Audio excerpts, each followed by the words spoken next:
Newton second law of motion आज आपल्याला हे बघायचं आहे.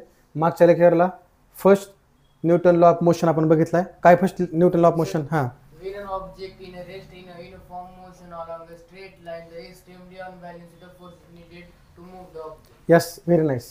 तर हा तुमचा first Newton law of motion आहे. आता आपल्याला आज बघायचं आहे Newton second law of motion. आता काय सांगते बघा, ask your friend to drop the one plastic and one rubber ball from the same height and you catch the ball, which ball was easier to catch and why. आता तुम्हाला काय करायचं आहे, तुमच्या फ्रेंडला एक प्लास्टिकचा बॉल आणि एक रबरचा बॉल सेम हाईटनं सोडायचा आहे आणि तुम्हाला दुसऱ्यांदा सांगितलं की त्या बॉलला काय करायचं आहे, कॅच करायचं आहे.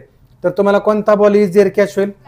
प्लास्टिक. का प्लास्टिक? तर त्याचं जे मास आहे तर त्याचं ते काय आहे, कमी आहे. तर त्यामुळे त्याला आपण काय करू शकतो, इझिली कॅच करू शकतो. आता दुसरं एक्झाम्पल दिलंय तुम्हाला, ask your friend throw the ball toward your slow speed and to catch it and now ask your friend to throw the same ball high speed toward you, try to catch it, which ball could be catch greater easy why. आता तुम्हाला एक प्लास्टिकचा ball आहे, एक रबरचा ball आहे. इथं तुमचा फ्रेंड आहे, इथं तुम्ही थांबलात. पहिल्यांदा प्लास्टिक बॉल तुमच्याकडे फेकायचा स्लो स्पीडनं, त्याला कॅच करायचं. परत तुम्हाला दुसरा बॉल आहे, तो रबर बॉल आहे, तो पण तुम्हाला आता तो काय करायचा, हाय स्पीडनं तुमच्या फ्रेंडला सांगायचं की हाय स्पीडनं माझ्याकडे टाक. मग तुम्हाला कॅच करायला कोणता इझी वाटन?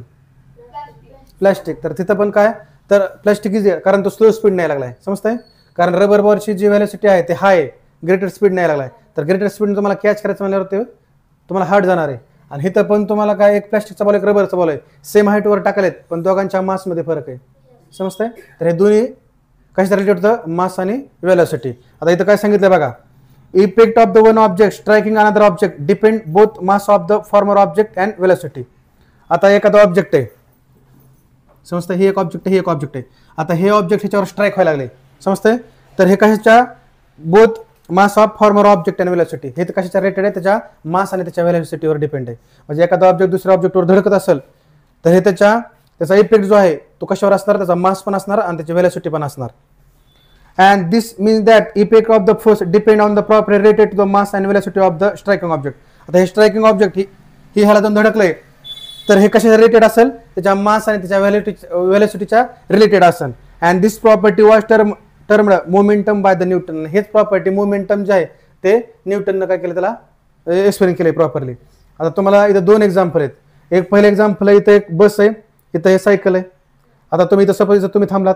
आता पहिल्यांदा बस तुमच्यावर येऊन स्ट्राईक व्हायला लागली आणि परत सायकल येऊन स्ट्राईक व्हायला लागली. तर सायकल ज्यावेळेस तुम्हाला स्ट्राईक होईल तुमच्यावर धडकन, तर त्यावेळेस काय होणार आहे, तुम्ही थोडे इंजुर होणार आहेत. पण ज्यावेळेस बस तुमच्यावर धडकल तर तुम्ही डेथ पण होऊ शकतात किंवा जास्त आणि तुम्हाला लागू शकते. म्हणजे ह्याचं मास काय जास्त आहे आणि ह्याचा मास काय कमी. आणि दुसरं एक्झाम्पल बघा, आता दोन्हीचं पण दोन्ही बस आहेत, एक 10 किलोमीटर हावर्सनं झाली, एक 1 किलोमीटर हावर्सनं जायला लागली. मग दोघांच्या व्हॅलिसिटीमध्ये फरक आहे का नाही? मग व्हॅलिसिटीमध्ये आता बघा, ज्यावेळेस ही तुम्हाला धडकन तर त्यावेळेस हिची व्हॅलिसिटीचं काय असेल, 1 किलोमीटर हावर्सनं असेल आणि ह्याची 10 किलोमीटर हावर्सनं. तर इथं तुम्ही थोडंसं हे जर 1 किलोमीटर हावर्सनं आले थोडंसं इथं येऊन उडून पडताल. पण ज्यावेळेस 10 किलोमीटर हावर्स जाईल तर तुम्ही लांब जाऊन कुठेतरी पडताल. म्हणजे दोघांच्या व्हॅलिसिटीमध्ये फरक आहे का नाही? मास सेम आहेत पण व्हॅलिसिटी डिफरंट आहे. इथं काय व्हायला लागलंय, दोघांची व्हॅलिसिटी सेम आहे पण दोघांचे मास वेगळे आहेत. समजतंय? इथं मास वेगळे आहेत आणि इथं व्हॅलिसिटी वेगळी. तर हे आपण कशावर, स्ट्रायकिंग ऑब्जेक्ट कशावर डिपेंड आहे, त्याच्या मास आणि व्हॅलिसिटीवर डिपेंड आहे. हे त्याच्या मोमेंटम, म्हणजे हे कोणी एक्सप्लेन केले, न्यूटननं, असं त्यांनी सांगितले. आता जे तुमचं जे आहे मोमेंटमचं जे आहे, जे SI युनिट आहे ते काय, kg मीटर पर सेकंद आहे आणि CGS युनिट काय, ग्रॅम सेंटीमीटर पर सेकंद आहे. समजतंय? आता ह्याच्यानंतर आपल्याला बघायचंय की मोमेंटम कशाला म्हणतात. आता मोमेंटम कशाने दाखवलंय, पीनं दाखवलंय. आता पीनं दाखवलंय म्हणजे इथं काय आहे, आता मास कॅपिटल M जे आहे ते मास ऑफ अर्थ आहे, स्मॉल m आहे ते मास ऑफ ऑब्जेक्ट आहे. मग ह्याला पण मोमेंटमला पण एम दिला असं तर कन्फ्युज असतो. तर त्यामुळे एक लॅटिन वर्ड्स आहे, तर त्या लॅटिन वर्डसून ह्याला पी नाव दिलंय. समजतंय? म्हणजे ह्याचा सिम्बॉल जे आहे तो पी ठेवला आहे. आता इथं काय सांगितलं बघा, momentum is product of the mass velocity of object. मग त्यामुळे याचा फॉर्म्युला काय आला, P is equal to M into V. म्हणजे त्याला काहीतरी त्या ऑब्जेक्टला मास आहे आणि त्याची काहीतरी व्हेलॉसिटी आहे. मग आता आपल्याला बघितलं आणि momentum is a vector quantity. त्याला वेक्टर क्वांटिटी काय म्हणले, हां म्हणजे त्याला मॅग्निट्यूड पण दाखवतोय, डायरेक्शन पण दाखवतोय, त्यामुळे त्याला वेक्टर क्वांटिटी म्हणले. आता ही फ्रेम द ब्लँकसाठी येऊ शकते किंवा ट्रू फॉल्ससाठी येऊ शकते. तर हे प्रॉपरली लक्षात ठेवा. तुम्हाला असं पण दिलं जाईल momentum is the scalar quantity, true का फॉल्स, तर हे तुम्हाला फॉल्सच आहे.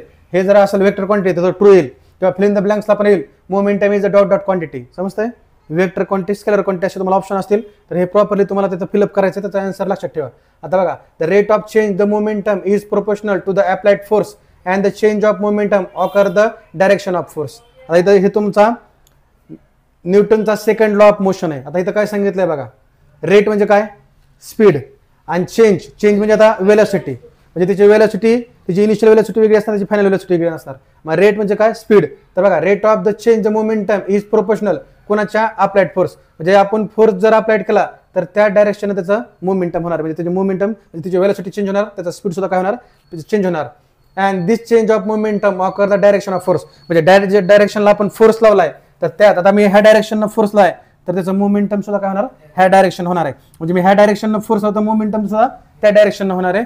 आणि जर मी फोर्स अप्लाय केला तर त्यावेळेस रेट ऑफ म्हणजे रेट पण, म्हणजे स्पीड पण चेंज झाला आहे, आणि त्याची वेलोसिटी सुद्धा काय लागली, चेंज व्हायला लागली.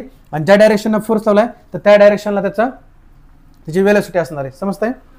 आता तुम्हाला इथं सांगितलं बघा, suppose an object of the mass m has the initial velocity u and when the force f is applied in the direction of velocity for the time t, its velocity become v. आता एक object आहे, हे object आहे पूर्ण, त्याचा मास आहे m, म्हणजे small m ने दाखवलंय आपण. त्याची इनिशियल वेलोसिटी काय असणार आहे, u असणार आहे. म्हणजे ते ऑब्जेक्ट एका जागेवर कुठेतरी असं रेस्टवर असेल किंवा रेडीमध्ये असेल, तर त्याची इनिशियल वेलोसिटी काय असणार आहे, u असणार आहे. आता ह्या डायरेक्शनने मी त्याचा फोर्स लावला, मग फोर्स लावल्याच्या नंतर त्याची मास तर त्याचं सेम राहणार आहे, पण त्याची वेलोसिटी काहीतरी चेंज होईल का नाही. म्हणजे इथं इनिशियल वेलोसिटी होती, त्याची फायनल वेलोसिटी काय होणार आहे, चेंज होणार आहे. म्हणजे त्याची काहीतरी इथं वेलोसिटी चेंज होणार आहे कधी, ज्यावेळेस आपण फोर्स लावल्याच्या नंतर. आणि ज्या फोर्स ज्या डायरेक्शन लागलाय तर त्या डायरेक्शनला ऑब्जेक्ट मोमेंटम होलं जातं, किंवा त्याचं वेलोसिटी यायला लागली, फायनल वेलोसिटी, तर ते काय असणार आहे, टाइम टी असणार आहे. समजतंय? म्हणजे इथं मास काय आहे, m आहे, इनिशियल वेलोसिटी u आहे, मी ह्या डायरेक्शननं फोर्स लावायला लागलोय, आणि डायरेक्शन ऑफ वेलोसिटी म्हणजे ज्या डायरेक्शननं फोर्स लावलाय तर त्या डायरेक्शननं त्याची वेलोसिटी काय व्हायला लागली, चेंज व्हायला लागली. आणि आणि त्याला लागणारा टाइम जो आहे तो टी दाखवलाय, म्हणजे टाइम टी नुसार तिच्या आपण त्याला काय करायला, त्याला फोर्स अप्लाइड करायला लागलोय, आणि त्यावेळेस त्याचं काहीतरी फायनल वेलोसिटी असणार आहे. मग ते काय ते दाखवली, काय व्ही दाखवली. समजतंय? मग हे आपलं हे झालं. जसं तुम्हाला फॉर एक्झाम्पल दिलं, आता तुम्ही एक सायकल आहे, तुमचं काय सायकल आहे तुमच्याकडं, मग सायकलला ज्यावेळेस तुम्ही सायकलचं मास चेंज होणार आहे का, नाही होणार, पण तुमच्या सायकलची काहीतरी त्याची इनिशियल वेलोसिटी असणार आहे. ज्यावेळेस तुम्ही त्याला फोर्स लावताल तर काहीतरी त्याचं व्ही होणार आहे, त्याला काहीतरी टाइम लागणार आहे, आणि त्याची वेलोसिटी पण काय असणार आहे, व्ही असणार आहे, पण त्याचा मास काय असणार आहे, सेम राहणार आहे. समजतंय का? तर हे एक्झाम्पल झालं. आता इथं आपल्याला पुढे बघायचं आहे, काय बघा आता, इनिशियल मोमेंटम ऑफ ऑब्जेक्ट. आता इनिशियल मोमेंटम ऑफ ऑब्जेक्ट काय, स्मॉल m कोण आहे, मास ऑफ ऑब्जेक्ट, आणि u म्हणजे काय, इनिशियल वेलोसिटी, म्हणजे मासची पहिली इनिशियल वेलोसिटी ऑफ ऑब्जेक्ट असणार आहे, m u असणार आहे. आणि final momentum after time T, म्हणजे टाइम नुसार काय जाणार आहे, त्याची वेलोसिटी काय होणार आहे, चेंज होणार आहे. मग मास ऑफ ऑब्जेक्ट, आणि हे याची व्ही म्हणजे काय, फायनल वेलोसिटी. इथं दाखवलं समज बघा, एम यू म्हणजे इनिशियल वेलोसिटी, एम यू म्हणजे एम व्ही म्हणजे फायनल वेलोसिटी. आता बघा, रेट ऑफ चेंज मोमेंटम हे टाकलं, चेंज मोमेंटम अपॉन टाइम, जे रेट ऑफ चेंज मोमेंटम टाकलं is equal to change of momentum upon time. आता रेट ऑफ चेंज मोमेंटम इथं काय येणार, जसं आपण ॲक्सलेरेशनचा फॉर्म्युला बघितला होता, final velocity minus initial velocity upon time. तर एम व्ही म्हणजे काय, माझी फायनल वेलोसिटी, म्हणजे mass of object final velocity, mass of object initial velocity upon time T. आता ह्याच्यामधनं जर तुम्ही बघितलं तर ह्याच्यामध्ये एम आपल्याला कॉमन काढायचंय, एम कॉमन काढलं, V minus U upon T आलं. समजतंय? मग आता इक्वेशन पहिलं काय, इक्वेशन आपलं काय, V is equal to U plus A T. मग ज्यावेळेस आपण हे केलं होतं तर त्यावेळेस काय आलं होतं बघा, व्ही जर आपण याला इकडे कॉमन काढलं ह्याच्यामधनं तर असं आलं होतं, V minus U upon T आलं होतं. समजतंय?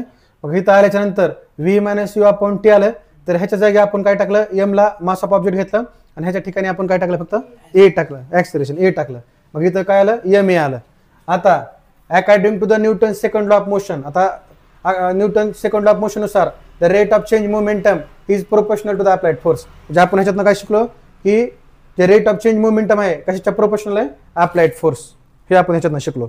मग त्यामुळे इथं काय आलं, M A proportional to the F, म्हणजे ज्या डायरेक्शनला आपण फोर्स अप्लाइड केलाय तर त्या डायरेक्शनला त्याचं मोमेंटम सुद्धा व्हायला लागले. समजतंय? मास सेम राहिले पण त्या डायरेक्शनला त्याचं मोमेंटम व्हायला लागलं, म्हणजे काहीतरी व्हेलॉसिटी त्याची काय व्हायला लागली, चेंज व्हायला लागली. मग आपण काय केलं, आता हे काय कोणतं साईन आहे, प्रोपोर्शनल आहे. मग ह्याला काढायचं आहे म्हणल्यावर आपल्याला काय करावं, इक्वल टू के टाकावं लागलं. ह्या आठवीमध्ये आपण बघित होतं, म्हणजे के आपल्याला हे काय कॉन्स्टंट आहे, मग इक्वल टू के टाकले. के इज अ कॉन्स्टंट प्रोपोर्शनॅलिटी आणि इट्स व्हॅल्यू इज 1, म्हणजे त्याची व्हॅल्यू किती 1 आहे. मग आपण केच्या ठिकाणी काय टाकलं 1, F is equal to 1 into M A. मग 1 इंटू एम ए केलं तरी काय येणार आहे, एम इंटू ए येणार आहे किंवा एम ए येणार आहे, समजतंय. तर ह्या ठिकाणी आपलं second Newton law of motion ह्या ठिकाणी संपलं, समजतंय, समजलं. तर ह्या ठिकाणी आपला first Newton law of motion पण झाला आणि second Newton law of motion हा पण कम्प्लीट झाला. आता आपल्याला नेक्स्ट लेक्चरला Newton third law of motion बघूया.